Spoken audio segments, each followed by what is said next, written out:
ભરૂચની રૂંગટા વિદ્યાભવન ખાતે દક્ષિણ ગુજરાત પ્રદેશ કક્ષાની સાહિત્ય, કળા અને સાંસ્કૃતિક બાળ પ્રતિભા શોધ સ્પર્ધાનું સફળ આયોજન કરાયું, જેનું ઉદ્ઘાટન ધારાસભ્ય રમેશભાઈ મિસ્ત્રીએ કર્યું હતું।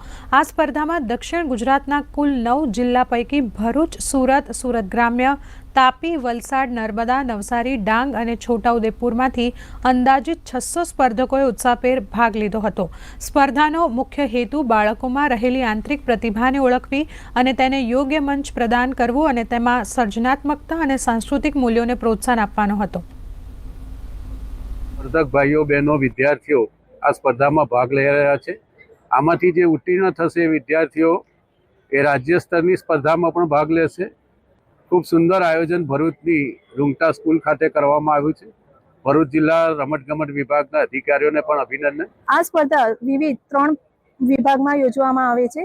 7 થી 10 વર્ષના બાળકો, 10 થી 13 વર્ષના બાળકો અને ખુલ્લા વિભાગમાં 7 થી 13 વર્ષના બાળકો, જેવી કે વક્તૃત્વ સ્પર્ધા, નિબંધ સ્પર્ધા, બાળ પ્રતિભા શોધ સ્પર્ધા, એકપાત્રીય અભિનય, લોકનૃત્ય જેવી અલગ અલગ 13 પ્રકારની સ્પર્ધાઓનું આયોજન થઈ રહ્યું છે।